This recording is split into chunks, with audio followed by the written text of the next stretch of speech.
want to focus on today. Here's what I want to focus on. Why? Why did you pray?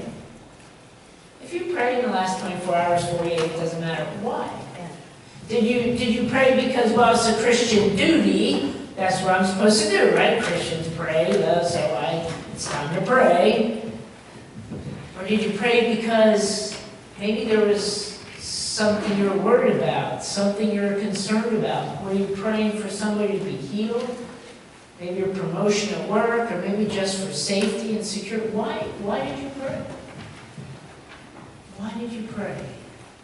Today what I want to look at is, and what I believe is, we sometimes lose the power of prayer because we miss the relationship of prayer. We lose the power of prayer because we lose the relationship. Okay, so here's another question. And just be honest with yourself. Okay, just be honest with yourself. But here's the second question. So, when you ask something of God, when you pray and you ask something of God, which is more important to you? To receive what you ask for, or to be drawn closer to God? Which is more important? I know at least at times which was most important to me, right? When I'm pouring out my heart, what I want. And, yeah, I know. But which is most important? So in the last couple months, I've been seriously working to become more serious about all of this, and prayer, Bible study. And the neat thing is, I have seen, God do some interesting things. Some of that I'll talk about in just a little bit. But other times I haven't. I haven't seen God do very much. And it's like, well, where's God? And so I got it in my mind that, if I just spend more time in prayer and more time reading the Bible, then I'll get more power from God. So I have this little, almost like a mathematical formula. More time in prayer plus more Bible study equals more power from God. And then somebody reminded me about something. The real problem with that formula, thank you, I'm sorry. The real problem with that formula is that after the equal sign. I mean, obviously, there's no problem with more time with God, prayer, more Bible study. But is that really what it's all about? More power from God? So, think about what Jesus told us in the Sermon on the Mount in Matthew chapter 6. I think what Jesus is telling us is that our prayer is all about relationship with the Father. So what does he begin by saying? Don't pray to be seen by other people, right? It's not about being seen by other people. Then he says, go into your closet and pray. Who's in your closet? You and God, right? That's it. Because this is all about you and God. What's that? And no. And the boogeyman's not in your closet. No. No. He was when I was 7. That's true. So it's just between you and God. That's it. It's between you and God. We start to see this part about relationship. And then he goes on and says, okay, now, you don't have to go on and on like the pagans and babble, try to use a lot of words so God will hear you. He hears you. Why? Well, because family listens. Right? I don't need to try to go on and on and on and try to get Carol's attention. Right? Carol's attention. Right? Yeah, she's my words, right? And, but we don't need to do that. Why? Because there's relationship there. And then he goes on to give us this model prayer. Right? This model prayer we know is the Lord's Prayer. How does it begin? Our Father. It begins in relationship. We start by saying, Our Father who art in heaven. You're the one in heaven. And then we say, hallowed be thy name. We're not just saying, God, you're great, but great is a relative term. Great compared to what? Great compared to us. We're in this relationship, God, and I'm recognizing you are great and I'm not. That's what we're saying. Hallowed be thy name. Thy kingdom come, thy will be done on earth as it is in heaven. How's God's kingdom work on earth? When he comes into us. Again, that's relationship, right? When he fills us and we have a relationship with him, that's how his kingdom comes. It's all about relationship and building relationship. And then he starts asking, right? And then he starts asking and says, okay, ask for your daily bread. Don't ask for BMW 6 Series sports coupe. Ask for your daily bread, right? And then he says, ask for forgiveness. Ask to be, protected from the evil one. So we can ask things. In fact, I truly believe a God with whom we're in a relationship, God loves to give things to his children. He loves to give things to his children. So when we come to prayer, our focus of prayer is not, hey, this I can get, right? This I need or want or whatever from God. When we come, the focus is on relationship, and I'm here to build a relationship with God, then, when we don't get what we ask for, which happens, then it's not so bad because we got Jesus. We got what we need. We got the relationship. We already have the relationship. And when we have the relationship, God just begins to do some amazing things, strange things we don't fully understand.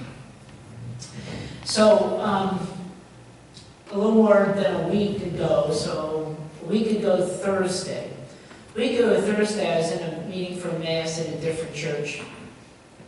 And the leader of the meeting, it was very obvious. He'd been suffering from a cold, and his nose was red, and you could just tell that he had been struggling badly. And I didn't think much of it. I find it interesting that we don't even put colds on our prayer list. What can cure the common cold? Right? There's nothing that can cure the common cold. I think sometimes we think God can't even cure the common cold. So anyways, so we don't really seem, okay, you just got a cold, suffer with it, whatever. But, and that's sort of the way I was at. I was just sitting there, I was sort of feeling sorry for him, but that's all. That's all I thought. As soon as the meeting was over, I thought I had to go up and pray for him. As soon as the meeting was over. So Carol and I went up there, and I started talking to him. He said, yeah, this has been going on for a couple of days. It's driving me crazy. And he said, but the problem is tomorrow I have this big presentation at work. I want it to go well. I'm afraid it's not going to go well because I'm just not feeling well, and all that sort of thing. So I said, okay, well, let me pray for you. So I put my hand on his back, prayed for him, and I don't even remember what I prayed for him about. A couple days later, Saturday, so that was Thursday, had his presentation on Friday. Saturday morning, he sends Carol and I a text. And I'm just going to read you the text. It says this. Zowie. Zowie? What kind of word is Zowie? All in caps. Zowie. Thanks for prayers Thursday night. I woke up Friday morning feeling, all caps, so much better. My nose and eyes quit draining and my head was clear, making my presentation go very well. Thanks be to God for his healing hand and his faithful disciples, in parentheses, my friends, holding on to his promises and lifting me in prayer. Now, I tell you that story, but here's the truth. I don't know if it was just his time to get over a cold. White blood cells work. God made it that way, right? Maybe it was just his time to get over a cold. Or maybe God was working. I don't know. Maybe God was working. All I know is I focus more and more on relationship with God rather than what I can get from God. These things seem to happen more and more. That's all I know. That's all I know. So prayer, though, we know it, is such an important part such an important part of what we do. The second part of this is fasting, though. So I just want to talk about a couple minutes about fasting as well. Because I think fasting is an extension of prayer. It's an extension of prayer. Fasting sort of began many years ago, when people were grieving, and when they would grieve, they would, in the Bible at least, they put on sackcloth, which was like burlap. They would sit in ashes or put ashes on their head as a sign of grieving. But when you're grieving, one thing you don't really feel like doing a whole lot of is eating. So I don't feel like eating. So I do remember when my first girlfriend, BC, right, before Carol, my first girlfriend dumped me. I was devastated. Do you feel sorry for me? No. No, I was devastated, though, at the time. Actually, sort of just a kid, pretty much. I was devastated. I don't think I ate for 2 days. So the point is we make this connection between we're upset about something we don't eat, so therefore we have this connection with fasting and praying for things. But fasting sort of developed over the years, and even in Jesus' time, it was a spiritual practice that many performed. And so they would spend some time, a day or two, not eating and that sort of thing. And when we do that, John Wesley even did that. John Wesley, his typical day was Friday to fast. And what we're really saying is, when I'm giving up by fasting, it may be food. Some people fast social media, internet, TV. Or just yesterday, we were talking to somebody, and for Lent, they're giving up TV on Mondays. So you can do all kinds of things. But what you're saying is, when I'm giving up, God, you're more important than what I'm giving up. Now, the truth of the matter is, everybody here would say, yes, God, you're more important than even food. But until you give it up, you don't realize how important food is. So you don't eat for a day or so, you don't realize how important it is. So that's part of the importance of fasting. So we can fast on a regular routine basis. You have an opportunity to do that. We have a fast set up for Friday if you'd like to participate and are able physically to participate with a food fast, or you can fast something else that's in the Experiencing God you'll see for this week. And and if you're giving up something for Lent, that's a fast. That's truly a fast. It's a limited fast, but it's a fast. So some of you know I'm giving up chocolate for Lent. And I just want to say the United Methodist men are very mean. Because it's my birthday month. Yesterday morning at men's breakfast, they gave me all these Reese's peanut butter cups. Because I can eat them today. I can eat them today because Sundays are not part of Lent. Honestly, it's true. I'm not just making excuses. This is very true. And don't worry, I did not have Reese's peanut butter cups for breakfast. I did have some of those chocolate donuts after the service. I will admit that. So that's just confession time. Where am I at? Giving something for Lent that's a fast. And it's just saying, God, you're more important than these things. Now, sometimes when we really have a difficult decision to make, or we have,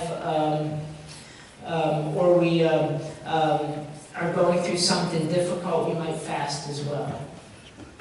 So that's a sort of a little bit different sort of fast, but it's still a fast. Or we give something up as part of our prayer and our connecting with God. Because remember what Matthew says. Matthew says when you fast, don't look like you're fasting. Why? Because it's just between you and God. Again, it's relationship, right?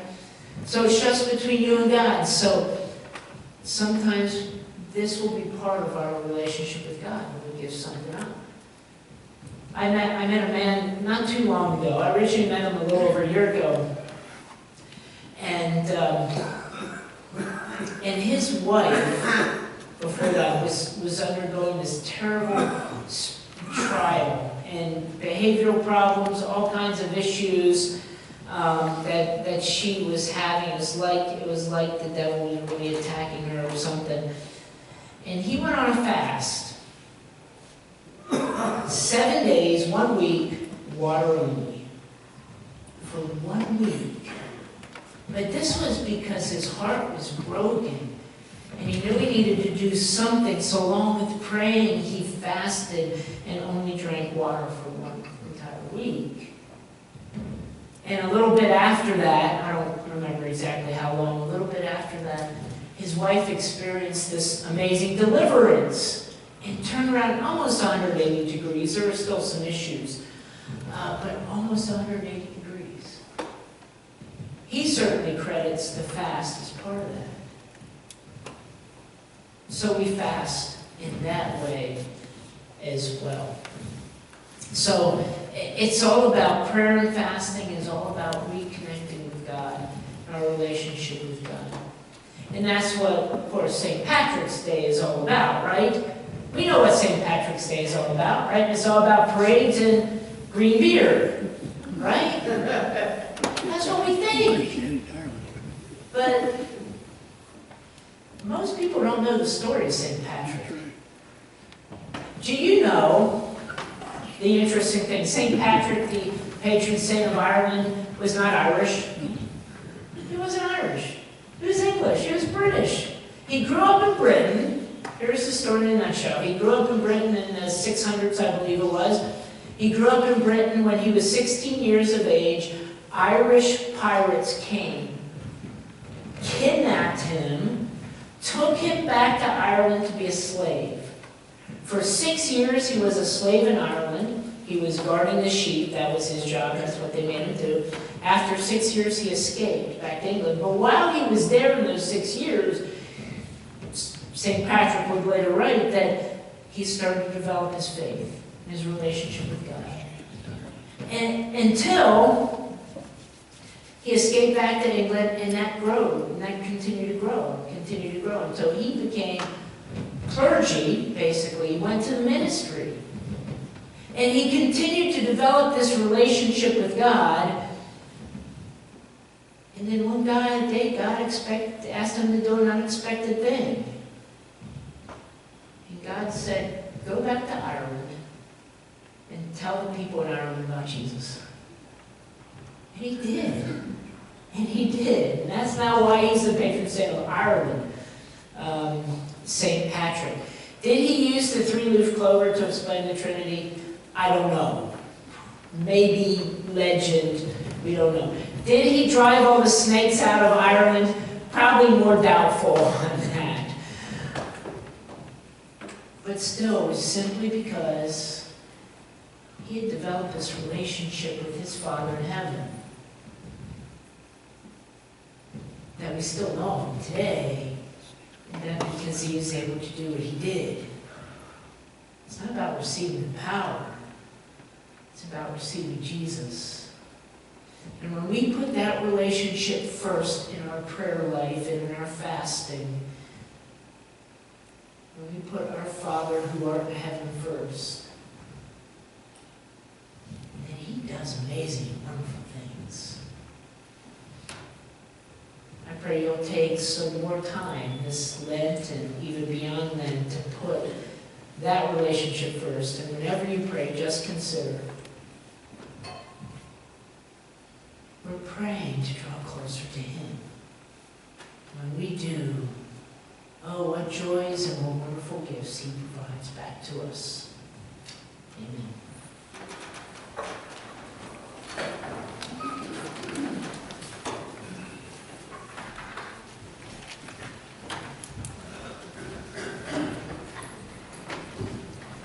Stand if you're able one more time.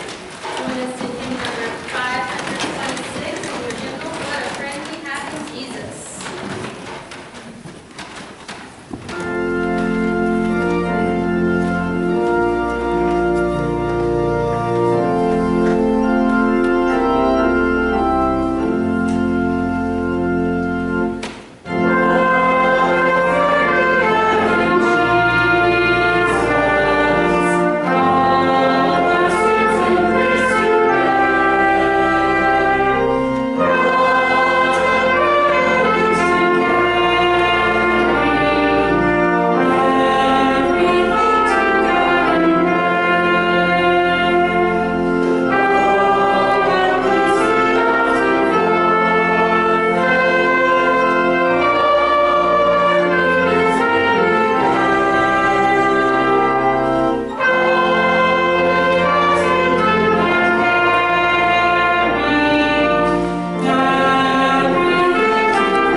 Father God, it is so good to be together. And it is so good just to talk to you. Father God, so many times we've messed up prayer. Not because of how we've done it. A lot of times it's been why we've done it. So help us just to focus on you, and just help us be so thankful this day that you have spoken to us. You have been with us. You have filled us, and we have that wonderful, great, peaceful relationship with you. Now help us to go this day and each and every day this week and all that we do, living in that relationship, so that you may lead us and guide us into great and many and wonderful things. We pray this in Jesus' holy and precious name. And all God's children said, Amen.